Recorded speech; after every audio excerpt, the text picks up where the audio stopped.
আল্লাহর পক্ষ থেকে আওয়াজ হবে, এই গুনাহগার বেনামাজিগুলোরে ধর, জাহান্নামের হ্যান্ডকাপ হাতে লাগাও, জাহান্নামের দিকে টেনে টেনে নিয়ে যাও। ও আমার যুবক, জীবনের সব মিটাইয়া গুনাহ তো কম করো নাই বাবা। কতবার দাড়ি কাটলা, কতবার নামাজ ছাড়লা, কতবার মা বাবার সাথে বেয়াদবি করলা। জাহান্নামের এক সেকেন্ডের সহ্য করতে পারবানি গরম, সূর্যের গরম সহ্য করতে পারি না, মশার কামড় সইতে পারি না, বেতের বাড়ি সইতে পারি না।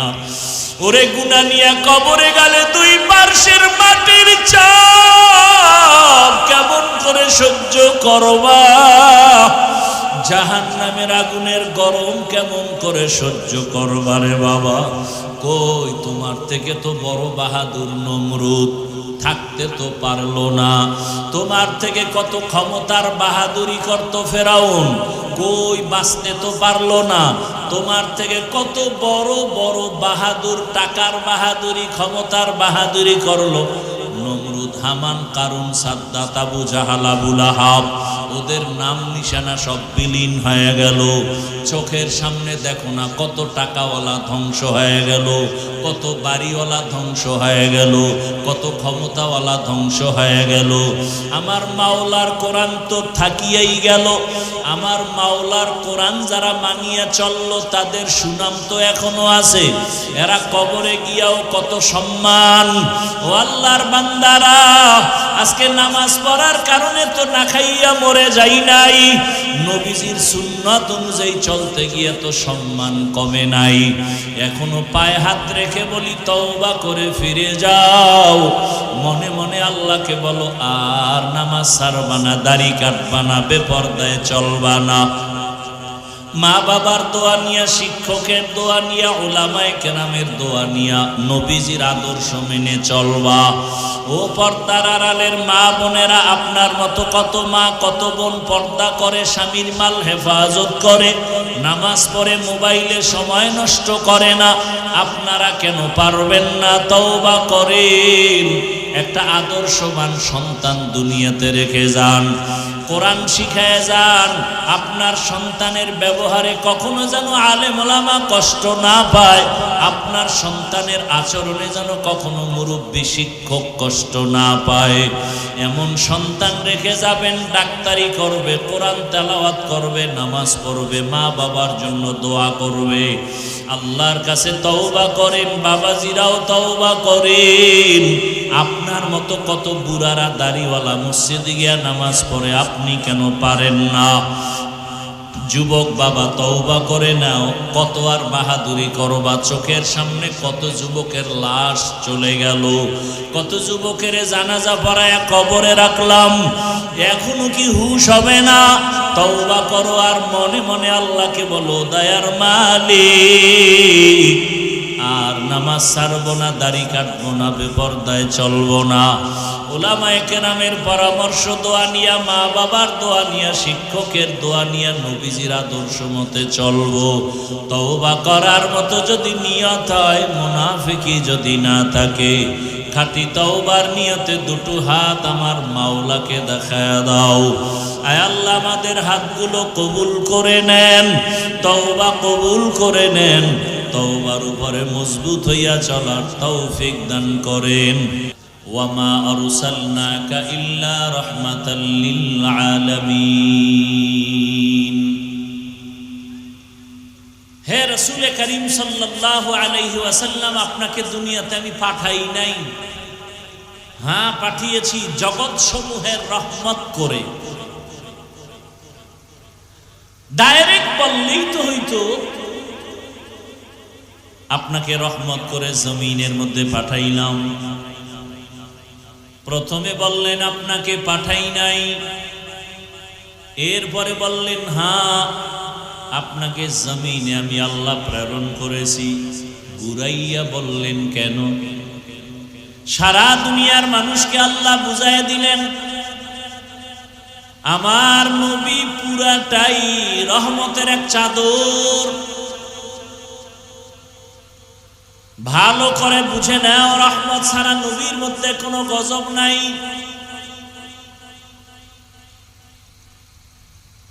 তাও শুধু তোমার ক্ষেত্রে না, জগৎ সমূহের জন্য রহমত। অনেকে এখানে তরজমা করে উভয় জগতের জন্য রহমত। আমি তরজমা করেছি জগৎ সমূহের জন্য রহমত। উভয় জগৎ বলতে দুনিয়ার জগৎ আর পরকাল জগৎ। জগৎ তো আসলে দুইটা না, আরো অনেক। রুহের একটা জগৎ, মায়ের গর্ভের একটা জগৎ, দুনিয়ার একটা জগৎ, কবর একটা জগৎ, হাসরের ময়দান একটা জগৎ, জান্নাত ও জাহান্নাম আর একটা জগৎ। সব জগতের জন্য আমার আল্লাহ হলেন রব, আমার নবী হলেন রহমত। আমার আল্লাহ হলেন রব্বুল আলামিন, আমার নবী হলেন রহমাতুল লিল আলামিন। রূহের জগতের জন্য আমার নবী রহমত, মায়ের গর্ভের জগতের জন্য আমার নবী রহমত, দুনিয়ার জগতের জন্য নবী রহমত, কবরের জগতের জন্য নবী রহমত, হাসরের ময়দানের জগতের জন্য নবী রহমত, জান্নাতের ভেতরে নবী রহমত, জাহান্নামের মধ্যেও রাসূল রহমত। রূহের জগতে নবী আমার রহমত কিভাবে ভিন্ন আলোচনা। মায়ের গর্ভের জগতে নবী রহমত ভিন্ন আলোচনা। দুনিয়ার জগতের জন্য নবী রহমত কি ভিন্ন আলোচনা। কবর জগতের জন্য নবী রহমত ভিন্ন আলোচনা। হাসরের মাঠের জন্য নবী রহমত ভিন্ন আলোচনা। জান্নাতের ভেতরের জন্য নবী রহমত ভিন্ন আলোচনা। জাহান্নামের ভেতরের জন্য নবী রহমত ভিন্ন আলোচনা। আমি শুধু দুনিয়ার জগতের জন্য নবী কিভাবে রহমত, এই বিষয়ে অল্প কথা বলবো। দুনিয়ার জগতের জন্য নবী রহমত, তাও আবার আলাদা আলাদা। রহমতের নবী আমার কেমন। দুনিয়ার জগতে মুমিনদের জন্য নবী আলাদা রহমত, দুনিয়ার জগতে বেঈমানের জন্য নবী আলাদা রহমত, দুনিয়ার জগতে পুরুষের জন্য নবী আলাদা রহমত, মহিলাদের জন্য নবী আলাদা রহমত। মানুষের জগৎ ছাড়া ভিন্ন যত জগৎ আছে, প্রাণীর জগৎ, জঙ্গলের প্রাণী, সমুদ্রের প্রাণীর জন্য আমার নবী রহমত। সূর্যের জন্য নবী রহমত, চাঁদের জন্য নবী রহমত, জমিনের জন্য নবী রহমত, আসমানের জন্য নবী রহমত। নবীকে আল্লাহ পাক রহমত করে পাঠাইলেন, এমন একটা জায়গায় পাঠাইছেন যেই জায়গাটা বড় দামি, কিন্তু যেই সময় পাঠাইছেন ওই সময় বড় বেতাল অবস্থা। রহমতের নবী মক্কা নগরীতে আসছেন এমন অবস্থায় যে মক্কার জমিনের মানুষগুলো চরিত্রহীন। মক্কার মানুষের মতো খারাপ আর মানুষ দুনিয়ার আর কোথাও ছিল না। এতটাই খারাপ যে নারী আর পুরুষ উলঙ্গ হইয়া বাইতুল্লাহর দেওয়ালটারে তাওয়াফ করে, সব উলঙ্গ একসাথে। নাউজুবিল্লাহ। না তুমি নাউজুবিল্লাহ বলবা কেমনে? তুমি তো সেই জগতেই এখন প্র্যাকটিস করো, মোবাইল হাতে নিয়ে সারা রাত।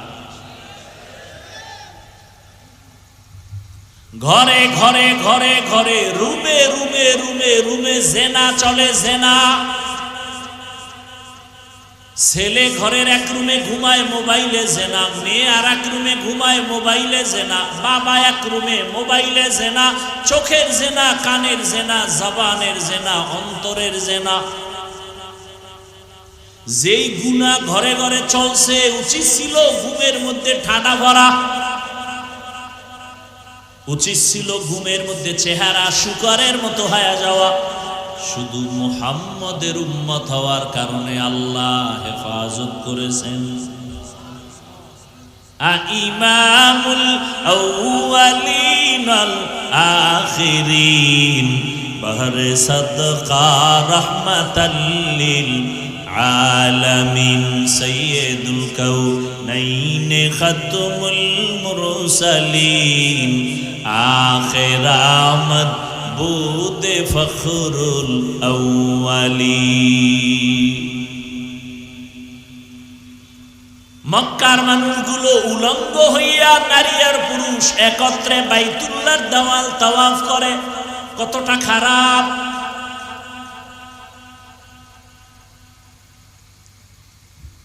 আমগো দেশটা কি ওই তুলনায় একেবারে যে ভালো তা না। ঢাকার হোটেলে হোটেলে কি পরিমাণ অপরাধ চলে, ক্লাবে ক্লাবে কি পরিমাণ অন্যায় চলে। বলার মানুষ নাই, শোনারও মানুষ নাই, বিরোধিতা করার মানুষের অভাব নাই। কি একথা কেউ শুনবে না, কেউ বলবেও না, বিরোধিতা করবে। কেন? শিয়ালের হাতে মুরগি আমানত। কার হাতে? শিয়ালের হাতে মুরগি দিয়ে কয় 3 দিনের আমানত। শিয়াল কয় দোয়াও চাই, মাফও চাই। 1 সেকেন্ডও না, পেটের ভেতরে গিয়ে কিমা হয়ে গেছে। কল্লা দিতে পারি, মুরগি দিতে পারবো না।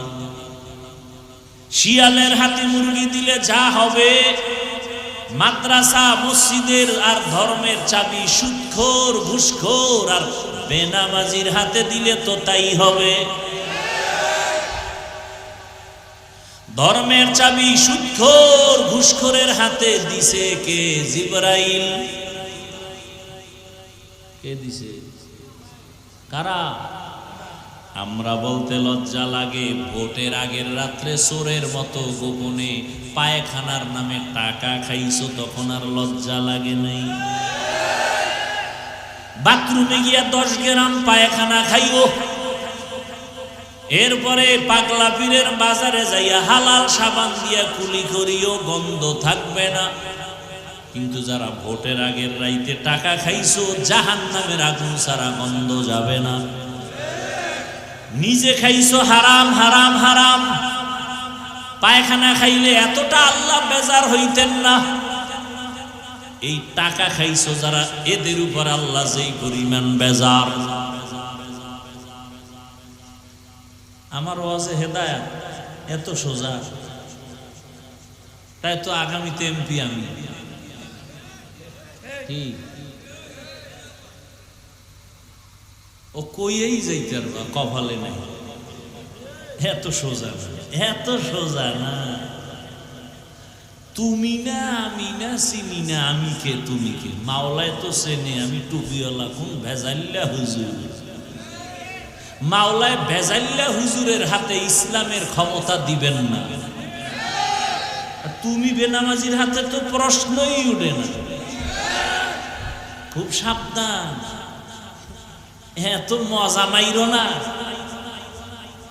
দিল্লি বহুত দূর হে, এত মজা লইও না। নিজের বউর হক আদায় করতে পারো না, মাইয়া বলার হক আদায় করতে পারো না, জনগণের হক আদায় করবা। এত সোজা।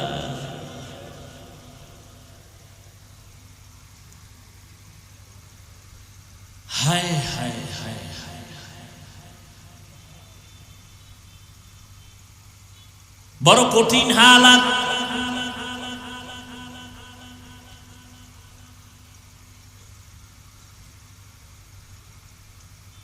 রহমতের নবী মক্কা নগরীতে আসলেন, শুধু একটা বললাম, কতটা চরিত্রহীন নারী আর পুরুষ উলঙ্গ হয়ে বাইতুল্লাহর দেওয়াল তাওয়াফ করে। অথচ বাইতুল্লাহ কত দামি, যে বাইতুল্লাহর সীমানার মধ্যে, বাইতুল্লাহ যারা দেখছেন 4 দেয়ালের একটা ঘর, এতটুকুই না, বহু দূর চারদিকে এরিয়া দেওয়া আছে, অনেক দূরে দূরে দূরে দূরে সীমানা দেওয়া আছে। ওই পুরা সীমানার ভেতরে বসে কেউ যদি একবার বলে আল্লাহ, 1,00,000 বার আল্লাহ বলার সওয়াব। বাইতুল্লাহর এরিয়ার মধ্যে কেউ যদি বলে সুবহানাল্লাহ একবার, 1,00,000 বার সুবহানাল্লাহ বলার সওয়াব। এত বড় দামি ঘর বাইতুল্লাহ, যেই ঘরের দিকে শুধু তাকায় থাকবে সওয়াব সওয়াব সওয়াব, শুধু তাকায় রইছে সওয়াব। ইন্না আউওয়ালা বাইতিন উযিআ লিন-নাসি লাল্লাযী বিবাক্কাতা মুবারাকাও ওয়া হুদা মুবারাকাও ওয়া হুদাল লিল আলামিন। বাইতুল্লাহর দিকে কেউ যদি প্রথম নজর দিয়া আল্লাহর কাছে যা চাইবে সাথে সাথে আল্লাহ দিয়া দিবেন। বাইতুল্লাহ গিয়া যদি কেউ প্রথম তাকানো মাত্রই আল্লাহর কাছে যা চাবে তাই পাবে।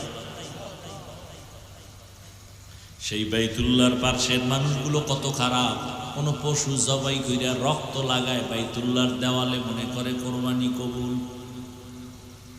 আল্লাহ আয়াত নাজিল করে বলেন লাইয়ানালাল্লাহা লুহুমুহা ওয়ালা দিমাউহা ওয়ালাকিন ইয়ানালুহুত তাকওয়া মিনকুম।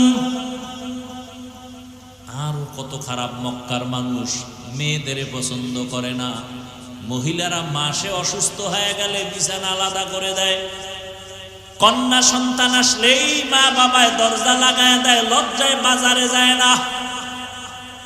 কন্যা হওয়া মানে অভিশাপ। ও জাতি ভালো করে শুনো, আম্মা জানেরা ভালো করে শুনেন,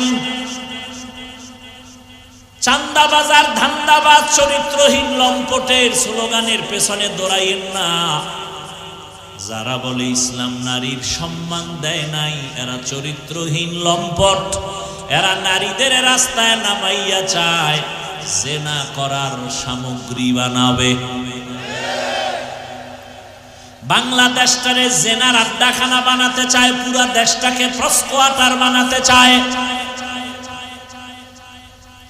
এরা দেশের দুশ্মন, এরা নারীর দুশ্মন, এরা স্বাধীনতার দুশ্মন, এরা আল্লাহর দুশ্মন, এরা রসুলের দুশ্মন, এরা কোরআনের দুশ্মন, এরা ইসলামের দুশ্মন।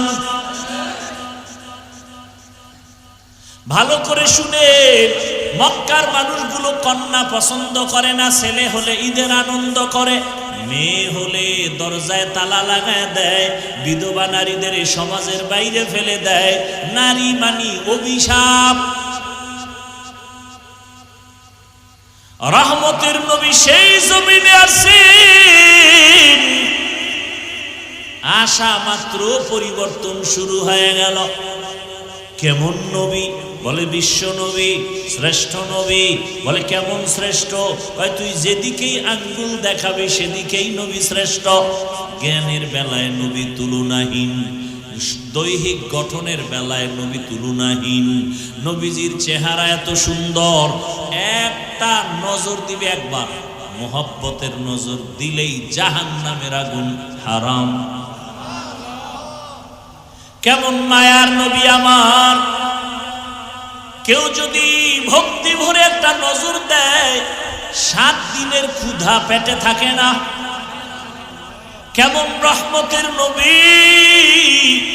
যেই রহমতের নবী রাস্তা দিয়া চলেন, দুপার্শ্বের গাছ নত হইয়া নবীজিরে সালাম দেয়। কেমন মায়ার নবী আমার! যে নবী রাস্তা দিয়া চলতেছেন, মেঘের খণ্ড ছায়া দেয়, ছাতি লাগে না।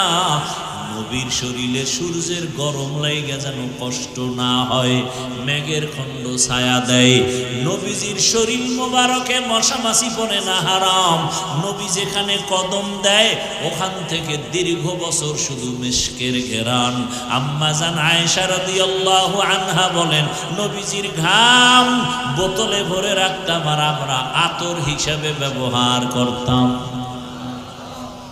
কেমন নবীর যুবক!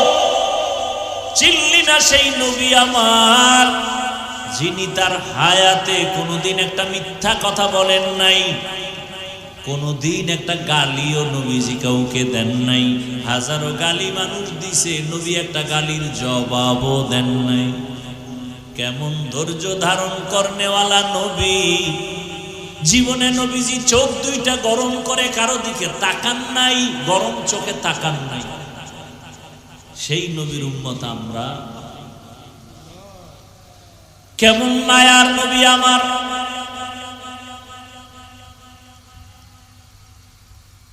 নবীজি দীর্ঘ 40টা বছর কোনদিন কাউকে নামাজের দাওয়াত দেন না, কালেমার কথা বলেন না। নবী সবার সাথে হাসি মুখে চলেন।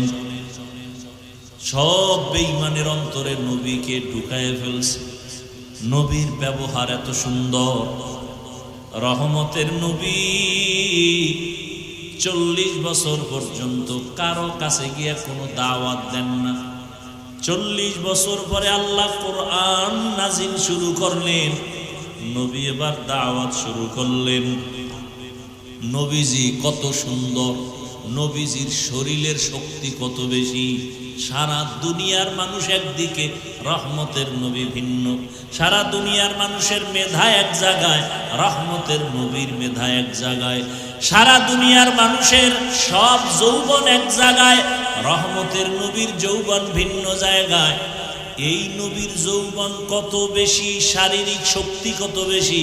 আবার সেই বয়সটা মাঝামাঝি, যখন 25 বছরের যুবক নবী, কত পরিমাণ তখন নবীর শক্তি। কয় বছর? 25 বছর। নবীজির কত শত কুমারী নারীর প্রয়োজন, কিন্তু না, আল্লাহর বিধান ফয়সালা আলাদা। ঠিক ওই সময় রহমতের নবী বিবাহের বন্ধনে আসলেন। একজন বিধবা নারী, 2 স্বামী বিদায় করার পরের স্বামী নবী, তাও আবার সমবয়সী না, নবীর বয়স 25। নবীর বিবাহের বন্ধনে আসছেন, তার বয়স 40।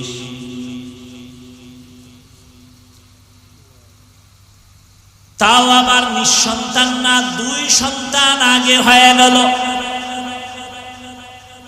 আরবের বড় পণ্ডিতেরা নারীদের পছন্দ করে না, বিধবা পছন্দ করে না।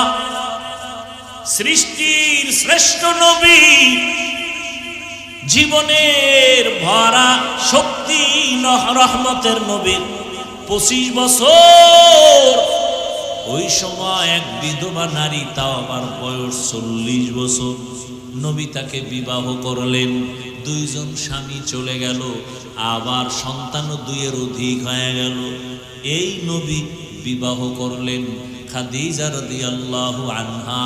সারা দুনিয়ার বেঈমান আর নাস্তিক আর চরিত্রহীন লম্পটের গোষ্ঠীকে জানায় গেল, এই চরিত্রহীন দুনিয়াদারেরা, নারী লুভিরা, চরিত্রহীন লম্পটেরা, শুনে রাখ, রহমতের নবী ইতিহাস করে গেলেন, ইসলাম সারা নারীর অধিকার আর সম্মান কেউ দিতে পারে না।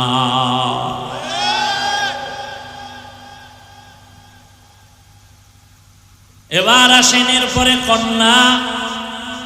আরবের মানুষ কন্যা কতটা অভিশাপ মনে করে, কত বাবা নিজের হাতে কন্যাকে জ্যান্ত পাথর চাপা দিয়ে মেরে ফেলেছে।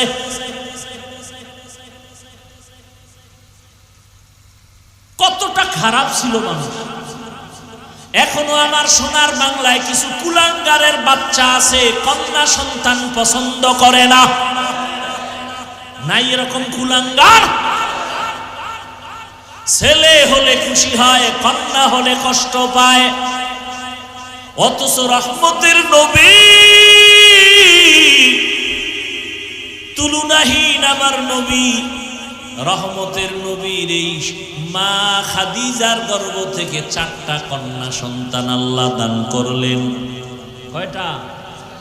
4 কন্যা। নবীর জীবনে কোনো ছেলে জিন্দা নাই। কাফের মুশরিকরা ঘুরে ঘুরে কয় মুহাম্মদের জীবন শেষ। কয় কেন? কয় ছেলে নাই, মইরা গেলে বংশ রক্ষা কে করবে? নবীজির মনটা বেজার হয়ে গেল। সাথে সাথে আমার আল্লাহ আয়াত নাজিল কইরা কয় ইন্না আ'তাইনাকাল কাউসার। নবী আপনি এত পেরেশান হইয়েন না, আমি আপনাকে কাউসার দান করলাম। এই কাউসারের দ্বারা আপনার সুনাম রক্ষা হবে কিয়ামত পর্যন্ত, না কিয়ামতের দিনও। কাউসারের দ্বারা আপনার সুনাম রক্ষা হবে।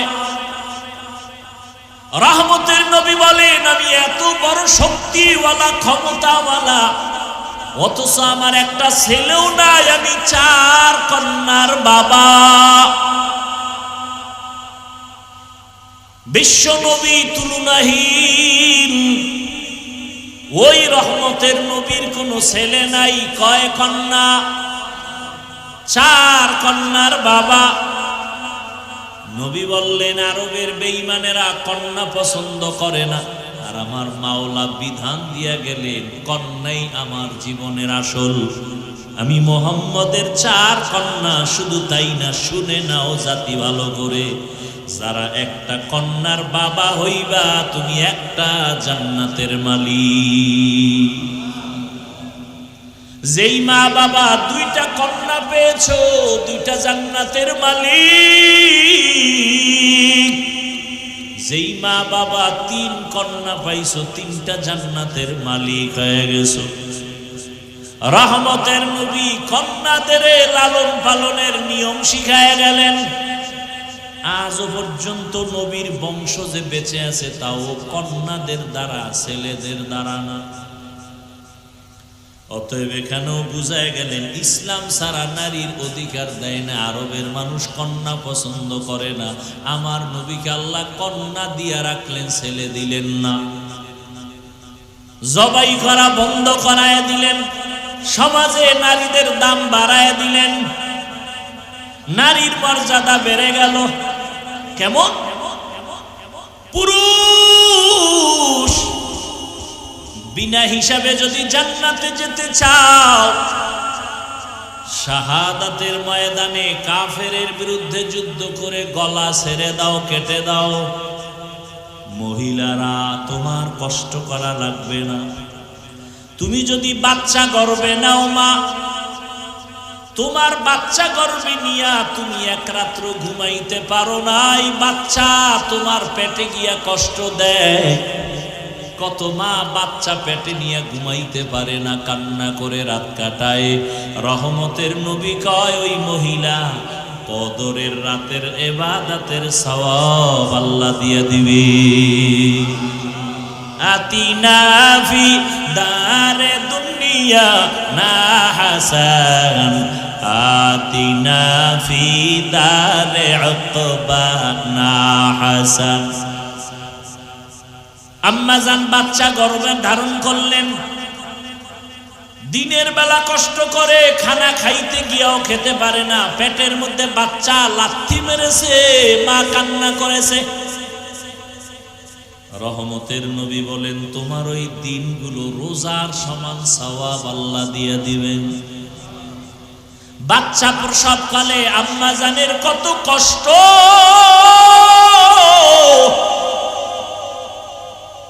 আমার আম্মাজানের কণ্ঠের আওয়াজ ঘরের বাইরে কেউ শুনে না, পর্দা রক্ষা করে আম্মা চলেন। কিন্তু আমি যেদিন দুনিয়াতে আসব, আম্মাজান এতটাই ব্যথায় বেহুশ হয়ে গেলেন, আমার আম্মাজানের চিৎকারে পাশের ঘরের মানুষ সজাগ হয়ে গেছে। এতটা কষ্টে আম্মা কাঁদছেন। আমার দাদি, আমার নানি, আমার আম্মাজানের পাশে বৈশা সান্ত্বনা দেয়, মায়ের কান্না থামে না। মা এক পর্যায়ে কান্না করে বলে, ও মা, ও শাশুড়ি, চলে যাও আমার থেকে, আমার স্বামীকে একটু আনো।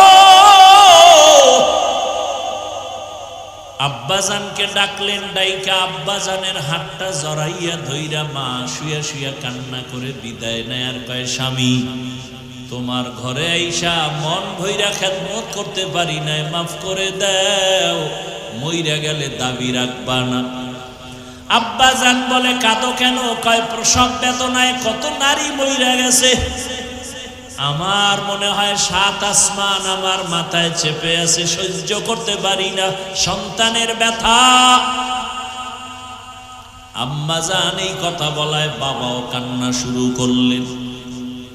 বাবাই গিয়া বাইরে সেজদায় পড়েছে, যায় না মাঝে, আল্লাহ তুমি আমার বিবিকে সুস্থ করে দাও, আমার সন্তানটাকে নিরাপদে দুনিয়ায় পাঠাও। নবীজি বলেন এই অবস্থায় যেই মায়েরা মারা যায় বিনা হিসাবে শহীদের মর্যাদা নিয়ে জান্নাতে যাবে। জীবনের মূল কষ্ট মায়ের প্রসব বেদনা,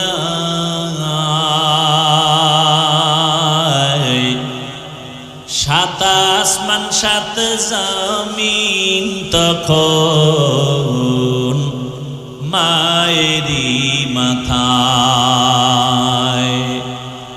জীবনের মূল কষ্ট মায়ের প্রসব বেদনা, সাত আসমান সাত জমিন তখন মায়েরই মাথায়। আমার সুন্দর মুখ দেখে মায়ের, আমার সুন্দর মুখ দেখে মায়ের ব্যথা যায় দেয় হাসাইয়া। ও আমার প্রাণের মা, মা গো মা, কোথায় গেলে মোরে ছাড়িয়া? জনম দুঃখী ইয়াতীম আমি, চায় না কেহ ফিরিয়া। আমি যখন ছিলাম আমার মায়েরই উদরে, চলাফেরা করলেন যে মায় কত কষ্ট করে। আমি যখন ছিলাম আমার মায়েরই উদরে, চলাফেরা করলেন যে মায় কত কষ্ট করে। এমন মাকে কেমনে আজি, এমন মাকে কেমনে আজি যাব আমি ভুলিয়া। ও আমার প্রাণের মা, গো মা, কোথায় গেলে মোরে ছাড়িয়া? জনম দুঃখী ইয়াতীম আমি, চায় না কেহ ফিরিয়া। এরে আম্মা জানেরা, প্রসব বেদনায় যদি মায়ের ইন্তেকাল হয়ে যায়, আল্লাহ তাকে শাহাদাতের মর্যাদা দান করবেন। আমরা পুরুষেরা রৌদ্র নাই, বৃষ্টি নাই, আজান হয়ে গেছে, মসজিদে যাও, জুমার নামাজ মসজিদে গিয়া পড়ো, ঈদের নামাজ ঈদগায় গিয়া করো। আম্মা জানের কত সম্মান। মসজিদে গিয়া পুরুষেরা কষ্ট করিয়া যত সওয়াব পাবে, আম্মা জানেরা নবীজি বলেন ঘরের মধ্যে থাইকা নির্জন জায়গায় নামাজ পড়লে পুরুষের সমান সওয়াব আল্লাহ আম্মা জানদেরকে দান করবে। এগুলো বুঝবে কি আর বলবে কি? ইসলামের উপরে এত অপবাদ মূলত বেঈমান আর নাস্তিকেরা চায় ইসলাম যেন জমিনে কায়েম না হয়, কারণ আল্লাহর দ্বীন আর ইসলাম যদি কায়েম হয়ে যায়, দুনিয়াটা জান্নাতের বাগান হয়ে যাবে। চোর আর ধোঁকাবাজেরা চুরি করার রাস্তা পাবে না। এই জন্য সব চোর, দুর্নীতিবাজ, চাঁদাবাজ আর ধান্দাবাজেরা কুত্তার মতো পাগল হয়ে গেছে। ওরা ইসলাম চায় না।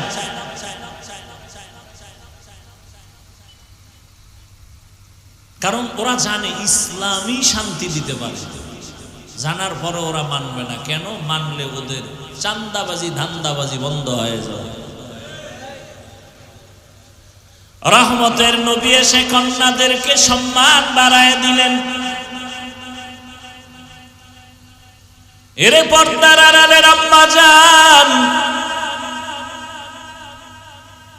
কিয়ামতের ময়দান যেদিন কায়েম হয়ে যাবে, এই জমিনটা হবে কিয়ামতের মাঠ। মক্কার পার্শ্বে আরাফার ময়দান হবে আল্লাহর বিচারালয়, আদালত। হাসরের ময়দানে সব মানুষগুলো উলঙ্গ দাঁড়াবে। জমিনটা থাকবে সমতল। ওই দিন আমার আল্লাহ যদি ডেকে বলেন, আজ এমন একজন ব্যক্তি দাঁড়াও যে আমার প্রিয় হাবিবের হাতে প্রথম কালেমা পড়েছো, প্রথম ব্যক্তিকে দাঁড়াও, আমি আজ পুরস্কার দিব। ভালো করে জানো, কোটি কোটি কোটি মানুষের মাঝে সেদিন কোনো পুরুষ দাঁড়াবার সাহস হবে না। একজন নারী দাঁড়ায় বলবে, হে আল্লাহ, তোমার হাবিবের হাতের প্রথম কালেমাওয়ালা আমি একজন ব্যক্তি, প্রথম আমি একজন নারী, রহমতের নবীর স্ত্রী খাদিজা রাদিয়াল্লাহু আনহা।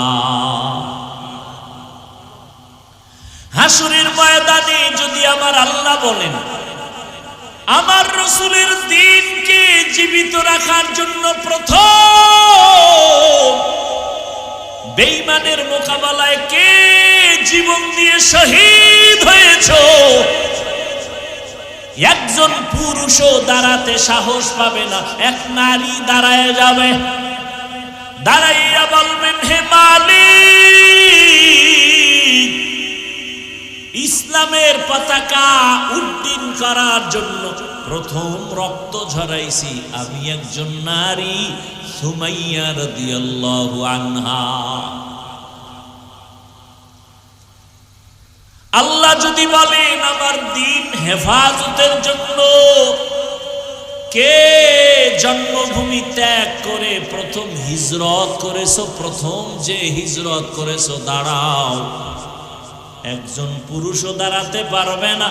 এক নারী দাঁড়ায় বলবেন, হে মালিক, দ্বীন হেফাজতের জন্য প্রথম হিজরত করনেওয়ালা আমি এক নারী, রুকাইয়া রাদিয়াল্লাহু আনহা, রাসূলের মেয়ে, ওসমান রাদিয়াল্লাহু আনহুর বিবি। ওরে জুতা দিয়া বাইরের দরকার এই বেঈমান গুলোকে, নাস্তিক গুলোকে, লম্পট গুলোকে, যারা বলে ইসলাম নারীর অধিকার দেয় না, ওদেরকে মৃত্যু পর্যন্ত জেলখানায় বেঁধে রাখা উচিত। বলবে কে? নিজের ঘরে আগুন যদি নিজের লোকে লাগায়, নিবেইবে কে? কোন হিন্দু, কোন খ্রিস্টান, কোন ইহুদি আমার সোনার বাংলায় দাঁড়িয়ে আল্লাহর বিরুদ্ধে, কোরআনের বিরুদ্ধে কথা বলার সাহস পায়নি। ইসলামের ক্ষতি করেছে নামদারি মুসলমান মুনাফিকের গোষ্ঠীরা। মসজিদের ইমামতি যায় কেন? হিন্দু আইয়া বাধা দিছে। ওই যে শিয়ালের হাতে মুরগি, কথা বলেন না কেন? আমি যে আজকে যে বয়ানগুলো করলাম, আপনাদের কোন জুমার মসজিদে এই বয়ান কোন খতিব সাহেব করুক না, কমিটি বলবে 1 মাসের ছুটি, বাড়ি যান। শিয়ালের হাতে মুরগি। قال رسول الله صلى الله عليه وآله وسلم اثنان يعجلهما الله في الدنيا البغي وعقوق الوالدين জুলুম করবে যারা, মা বাবার সাথে বেয়াদবি যারা করবে তাদের শাস্তি হবে মরার আগে। ও আমার কলিজার যুবক, এতক্ষণ মা বোন দিয়া বয়ান করলাম, এখন যুবকদের 2-4 মিনিট কিছু না বললেই না। ও আমার যুবক বাবারা, রহমতের নবী বলেছেন বিপদকালে যুবকেরা আমার উপকার করেছে, বুড়ারা বিরোধিতা করেছে। তুমি যুবক নবীর কি উপকার করছো কত? মোটামুটি কম না, সারা রাত মোবাইল দিয়ে তো কম উপকার করি না। এরে আল্লাহর বান্দারা, রহমতের নবী বলেছেন যুবক আমার উপকার করেছে। যৌবন কালের ইবাদত আল্লাহর কাছে বড় দামি। এই যে এতক্ষণ আমি বয়ান শুনাইছি, একবারও কিন্তু বলি নাই আমার মতো হুজুর হও, আমার মতো স্কুল বাদ দিয়া মাদ্রাসায় যাও। বরং আমি বলি সব জায়গায় হুজুর হইও না, হইও না, হইও না। যে হুজুর হইছে এটি শেষ করা যায় না। হুজুর এত বেশি হয়ে গেছে, আর হুজুর লাগবে না। আমার দেশে হুজুরের অভাব নাই। আমার দেশে এখন অভাব হলো আদর্শ ডাক্তার নাই, আদর্শবান ইঞ্জিনিয়ার নাই, আদর্শবান প্রফেসর নাই, আদর্শবান ডিসি, আদর্শবান এসপি, আদর্শবান ওসি দরকার। আমার দেশের ওসি ডিসি এসপি যদি আদর্শবান হইতো, বয়ান চলতো, কোনো অনুমতি নেওয়ার প্রয়োজন হতো না। বয়ান চলতো ময়দানে, কোনো বেয়াদব আলেমের সাথে বেয়াদবি করার সাহস পেত না।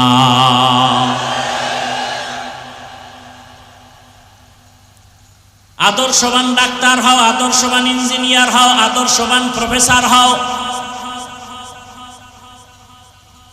এ কারণে স্কুলে পড়ো, কলেজে পড়ো, পড়ো ছাইরো না।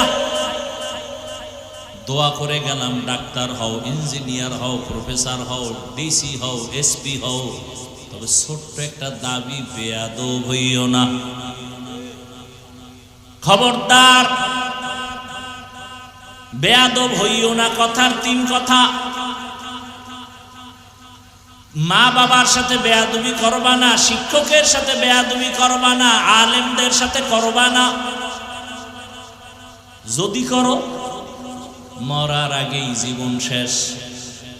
মরবি না, বিছানায় শুইয়া শুইয়া কিডনি যাবে, লিভার যাবে, পাও ভাঙবে, কানতে কানতে কানতে কানতে মরার সময় মুখে পানিও জুটবে না। মা বাবার যদি অভিশাপ কপালে লাগে, শিক্ষকের অভিশাপ যদি লাগে, আলেমের বরদোয়া যদি লাগে, খোদার কসম মরার আগেই বিছানায় পইরা যাবি, পঙ্গু হয়ে যাবি।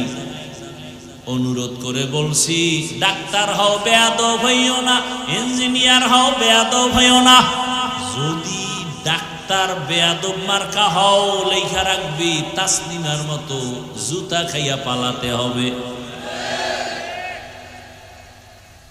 আর যদি আদবালা ডাক্তার হও, তাহলে শুধু রংপুর না, পুরা বাংলাদেশের মানুষ তোমাকে মাথার উপরে রাখবে। সম্মান দিবেন কে? আল্লাহ সম্মান দিবেন। লাগবে তোমার সুন্দর চরিত্র, আর মা বাবার দোয়া, শিক্ষকের দোয়া, আলেমের দোয়া। কোনো মাস্তানি চলবে না। কবি নজরুলের গল্প করো। তোমার মতো সারা রাত যদি মোবাইলে গুনাহ করত, কোনোদিন কবি নজরুল হতে পারত না। চরিত্র এক অমূল্য সম্পদ। এখনো সময় আছে, তওবা করো। ডাক্তারি পড়ো, ইঞ্জিনিয়ারিং পড়ো, মা বাবার দোয়া নিতে ভুল করবা না।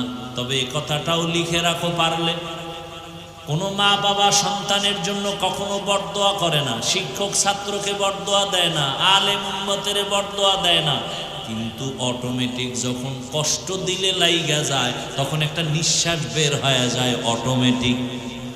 ওটাই তোমার জীবনের কাল। মা বাপ যদি কষ্ট পায় বলে আহ, তোর জীবন শেষ। শিক্ষক যদি কষ্ট পায় নিঃশ্বাস ফেলে ছাত্রের জিন্দেগি বরবাদ। বহু পাগল দেখছি ল্যাংটা রাস্তায় ঘুরে ইংলিশে কথা কয়।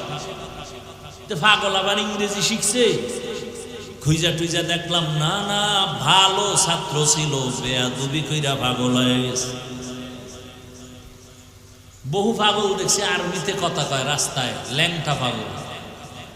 মাদ্রাসার ভালো ছাত্র ছিল, বেয়াদবি করে পাগল হয়ে গেছে।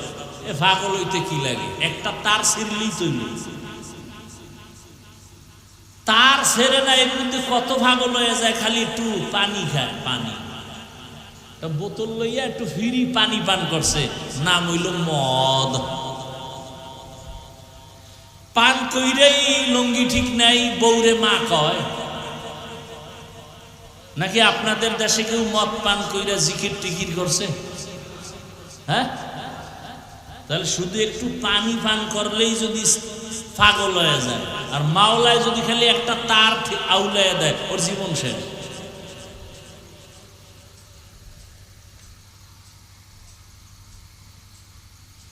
আল্লাহ হেদায়েত দান করুন। এরপরও মানুষের একটা শখ থাকে, শখ। এই পার্কে গেলে এই যে ভিন্ন কি জানি ভিন্ন জগৎ, অনেক ঢুকলে মনে হয় আর এক জগৎ। তখন মানুষ চিন্তা করে একটু শখ দেখি। যারা দেখি কইয়া গেছো, তোদের শক্ত কিছু হইলেও মিটছে, এখনো কি ফিরবি না? না ওখানে বইয়া ঠাস কইরা ঠাডা বইরা মরবো এটা চাও না? চাক্কার তলে মাথা ঢুকবে এটা চাও না? ঘুমের ভিতরে চিৎ পটাং হয়ে থাকবে এটা চাও? কত আর শখ মানুষের। শখ লাগছে দাড়ি কাটবি, কাটছো, এখনো কি ফিরবি না? আর কত বছর কাটলে শখ মিটবে? মনের শখ হইছে মাইয়া লইয়া আড্ডা দিবি, দিছো, এখনো কি শখ মিটে নাই? আরো কত বছর মাইয়াদের চরিত্র নষ্ট করলে শখ মিটবে বলো? এবং হায়াতের বাকি আছে কয় মিনিট বলো? গাড়ির নিচে যুবকের লাশ, পানির মধ্যে যুবকের লাশ, করোনায় যুবকের লাশ। শখ মিটাইতে গিয়া আর কত? চাইলে তো আমিও তোমার মতো প্যান্ট শার্ট টাই লাগায়া দাড়ি কাইটা রাস্তায় মাস্তানি করতে পারতাম, কেউ বাধা দিত না তো। অথচ আমি নিজে টুপি ফালাই না, তোমার পাও ধরে ধরে বলি তুমিও রসুলের আদর্শের লাইনে যাও। পায়ে ধরে ধরে কতটা নরম হইয়া বয়ান করি, কেউ যেন মনে কষ্ট না পায়। মাঝে মাঝে আবার মাপ চাই, কষ্ট পাইলে মাফ করবেন। এতটা নরম হইয়া বয়ান করি একমাত্র কারণ আমিও যদি নামাজ বাদ দিয়া চলি কেউ বাধা দিত না। কিন্তু না, এত গালি এত কিছুর পরেও কেন টুপি ফালাই না, নামাজ সারি না, বেপরদায় চলি না? এর একমাত্র কারণ আমার আল্লাহর কোরআন সত্য। গুনাহ নিয়ে যারা কবরে যাবে গুনার জন্য শাস্তি হবে, তাও সত্য। নেক আমলওয়ালারা শান্তিতে জান্নাতে থাকবে, তাও সত্য। কোরআনে এই বয়ান নাই? এরপরে তাকায় তো দেখি আমি হুজুর বাদ, হুজুর সারা জেনারেল লাইনের কত যুবক স্কুলে পড়ে, কলেজে পড়ে, 5 ওয়াক্ত নামাজও পড়ে, দাড়িওয়ালা আছে না নাই? হুজুর বাদ দাও, সব হুজুর বাদ। এইবার তোমাকে আল্লাহ বিবেক দিছে, আমাকে একটু জবাব দাও, তুমি পারো না কেন? আর ওয়াজের দরকার নাই, তোমার জীবনের এটাই ফাইনাল ওয়াজ। তোমার মতো যুবক যদি র্যাব, আর্মি, পুলিশ, বিডিআরের চাকরি করে, নামাজ পড়ে, বলো তুমি পারো না কেন? তোমার মতো যুবক ডাক্তার, প্রফেসর, ইঞ্জিনিয়ার, 5 ওয়াক্ত নামাজি, দাড়িওয়ালা, তুমি পারো না কেন? তোমার মতো যুবক রাস্তায় গাড়ি চালায়, নামাজ পড়ে, তুমি পারো না কেন? তোমার মতো যুবক নদীর মধ্যে মাছ ধরে, নৌকায় বৈশা নামাজ আদায় করে, বলো বাবা তুমি পারো না কেন? বালিশে মাথা লাগায় নিজেরে প্রশ্ন করিও যে আমার মতো যুবক জেনারেল লাইনে থাইকে যদি নামাজ পড়ে আমি পারি না কেন? অবশ্যই আমার কপালে কারো অভিশাপ লাগছে। তোমার মতো যুবক ময়দানে কৃষি কাজ করে 5 বেলার নামাজ পড়ে, বলো তুমি কেন পারো না? আল্লাহর কোরআনটাকে মিথ্যা মনে করেছো? না বাবা, কোরআন কোনো মিথ্যা না। বহুজনে অপচেষ্টা কইরা পারে নাই, বরং কালেমাওয়ালা হয়েছে। আমার মাওলার কোরআন যদি তোমার বিবেক বলে সত্য, তাহলে কোরআনের আয়াত ইন্নাল আবরারা লাফি নাঈম ওয়া ইন্নাল ফুজ্জারা লাফি জাহিম, নেক আমলওয়ালারা জান্নাতের পথিক, গুনাহ যারা করবে তারা জাহান্নামের পথিক। জান্নাত কেমন তাও কোরআনে আছে, জান্নাতিন তাজরি মিন তাহতিহাল আনহার। গুনাহগারেরা কেমন জাহান্নাম পাবে তাও আল্লাহ কোরআনে বলছে। ওয়াইলুল লিকুল্লি হুমাযাতিল লুমাযাহ আল্লাযী জামাআ মালান ওয়া আদ্দাদা ইয়াহসাবু আন্না মালাহু আখলাদা কাল্লা লা ইউনবাযান্না ফিল হুতামা ওয়া মা আদরাকা মাল হুতামা নারুল্লাহিল মুকাদা আল কারিআতু মাল কারিআ ওয়া মা আদরাকা মাল কারিআ। এটা জাহান্নামের আয়াত, এগুলো তো তোরাও পারো। মোবাইলে সার্চ দিয়া বাংলা কোরআন লেখা মাঝে মাঝে এই বাংলা সূরাগুলোর তরজমা পড়া দেয়। আলহাকুমুত তাকাসুরু হাত্তা যুরতুমুল মাকাবির আরাআইতাল্লাযী ইউকাযযিবু বিদ্দীন ফাযালিকাল্লাযী ইয়াদউল ইয়াতীম ইযা যুলজিলাতিল আরদু জিলজালাহা ওয়া আখরাজাতিল আরদু আসকালাহা। এই সূরা ইযা যুলজিলাতিল আরদু জিলজালাহা, এই আয়াতটা পড়তে পড়তে পড়তে পড়তে ইমামে আজম আবু হানিফা রাতের বেলা 2 রাকাত নামাজে এই আয়াত পড়তে পড়তে পড়তে পড়তে কান্না করে করে করে করে জার জার হয়ে গেছে, সিজদার থেকে আর মাথা উঠাতে পারে নাই। ও আল্লাহর বান্দারা, তোমার আমার তো ইলম নাই, আমল নাই, নামাজ পড়ি ধোঁকা, রোজা রাখি ধোঁকা, জিকির করি ধোঁকা, বয়ান করি ধোঁকা। অথচ সাহাবায়ে কেরামের আমল কত সুন্দর, তাকওয়া কত সুন্দর, তেলাওয়াত কত সুন্দর, নামাজ কত সুন্দর। যেই সুন্দরে আল্লাহ খুশি হইয়া 10 জনকে জান্নাতের টিকিট দিয়েছেন। রহমতের নবী বলেন, আমি একদিন আমার মসজিদের পাশে আয়েশার হুজরায় ঘুমায় গেছি এশার পরে।